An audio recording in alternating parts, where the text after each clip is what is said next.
Welcome to the first episode of Celebrity Fitness Advisors. We're gonna see what these popular people do regarding their training, diet, lifestyle, so we can see how they got in shape for their movie roles or things like that. I'm gonna criticize them if they are talking nonsense, or I'm gonna give you more clarity around the things that they did that can actually work so that you can do it for yourself and get jacked as well. My name is Coach Milos, and let's see what Zac Efron has today on the menu. But you got in crazy shape for this movie, apparently. I did. The hardest part was eating. You just have to eat a ton of calories. I was eating so much chicken breast that the hardest part about it was actually chewing it all. So I would just put it into a blender, blend it all up, and just drink chicken.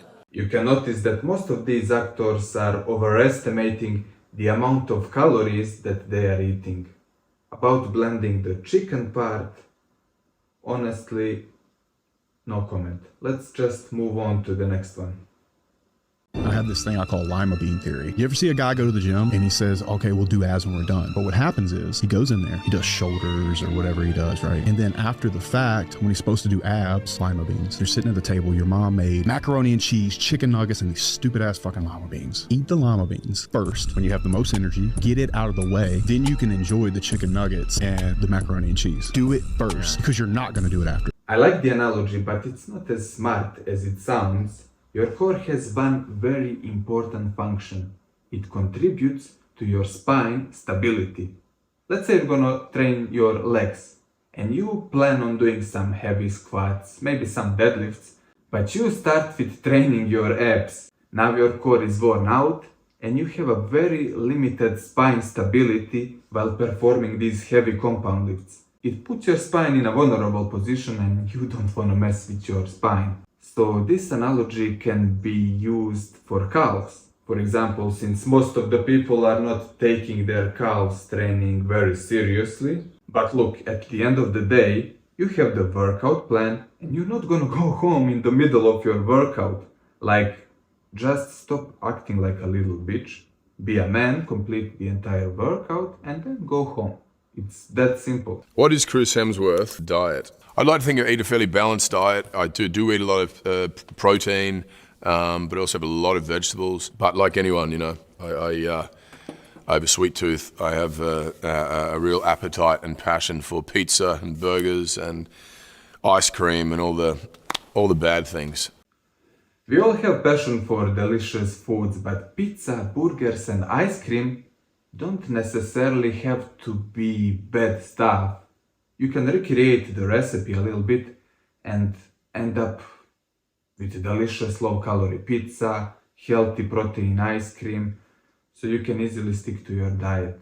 But I try to give myself, sort of an 80-20 rule, 80%, 20% with the good being 80 and 20% being the cheat meal, if you will. This is great advice. That way, the majority of the food that you are eating is going to be healthy, but you still have plenty of space to satisfy your craving for whatever it is that you crave on the daily basis. Okay, next on the menu is coffee and cigars with the top G. Develop a coffee addiction. It's fantastic. There's nothing bad about caffeine. I have 10 to 15 coffees a day every single day, and I will do to the day I die. Coffee is not a vice. I want the caffeine. Smoking's not a vice. I want the nicotine. These are drugs that I believe are genuinely good for me. Yep, coffee is great. Not sure if he's serious about 10 to 15 coffees a day. That's a little bit crazy. 4 to 5 milligrams is the maximum healthy dosage for the individual. However, sometimes it can interrupt the quality of your sleep, which is going to have a huge negative impact on your performance, especially if you're taking it 8 to 10 hours prior going to sleep. But it depends from person to person. Experiment with the timing and with the dosages and see what works the best for you personally. I'm not addicted to anything. The reason I smoke is because nicotine is good for your testosterone level. Okay. That's the reason I smoke. I smoke because I like the drug of nicotine, because nicotine is actually positive. It's true that nicotine can be used to boost your focus and alertness. It actually works.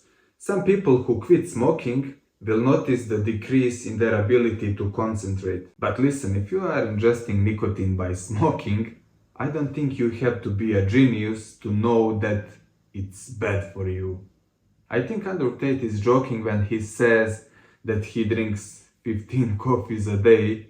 He also says that he's smoking 20 cigars a day. Obviously, he's not serious, and he does it to attract huge audience. He's an adult, and he's free to do whatever he wants. Now let's see the insane training technique Chris Hemsworth did to prepare for the Thor movie. Not gonna lie, this will not be pleasant. This is blood restriction training. Oh yeah. We're trying to train your body's ability to tolerate lactic acid. That's what we're training right now. They're about to throw up. Oh, she was awful. Let's go. Dude, I think there's something wrong. No, it'll feel like that. Oh, I feel a bit sick. You will feel like that. Oh, hang on. No, I know. Let's go. Let's go. Just get ugly. Let's go. Yeah. 10, yes. Finish. One more. 5 seconds. 10. This is horrible. It feels painful just to watch it. Don't do this. What happens as a result is growth hormone just goes like through the roof. The two are directly correlated. So it's not just that fast and slow twitch. You produce more growth hormone. Oh yeah, like it goes through the roof. Just because there is a temporary increase in the growth hormone doesn't mean that you're gonna build more muscle. Blood flow restriction training is actually done for rehab purposes. It helps you repair tendon and ligament injuries, but it has to be done with the supervision of the professional who knows what he's doing. Otherwise, it can be quite dangerous. Hugh Jackman, you're back being Wolverine. Yep. So obviously there's a lot of gym work, but the diet is even worse in a way. That's the thing I didn't realize. Bodybuilders will always say their body is 70% their diet and only 30% their training. Because I assumed it was all about pumping iron, but it's a science. The whole eating thing is a science, and I complain about it all day long. I'm in this thing right now where I'm eating 5,000 calories a day. I'm just loading, eating, and I'm complaining, and my wife's like, shut up. If you complain about eating, I'm going to kill you. The thing is that most of these actors are actually clueless about their caloric intake. They have private chefs cooking for them, coaches giving them meal plans. They really have no idea what they're doing. Hey, I don't know what's going on. Listen, if you're on 5,000 calorie diet, all that's gonna happen is you getting fat and then losing most of your muscle in process of cutting the weight off. You're not 260 pounds bodybuilder, so don't eat like one. What would we always see in your fridge? Pre-workout, post-workout, most importantly, party time workout. That's what I did, brother. That's the secret. Can you show us what your workout looks like? What I like to do is I sit here and I just try to move all these with my mind. Like that was standing up once, and then they were in order, and that one was over there, and that was up there, but I just like use my mental powers. I really just sit here and relax. That's about the extent of my workouts. Okay, this is the best advice we've heard today so far. You just gotta love this guy. Yeah, I like to mountain bike. I like to go downhill fast. I mean, listen, when I'm not allowed to downhill anymore because, you know, I'm obviously shooting a movie. So we're just in time. I'm fast. John, have your 60. How's that bone, buddy? It's good, isn't it? This is probably the most educational men's health video we've seen, like, ever. If you want to see more of the episodes like these, subscribe. I'll be coming up with more. If you enjoyed watching, please give me thumbs up and I'll see you around. Bye bye.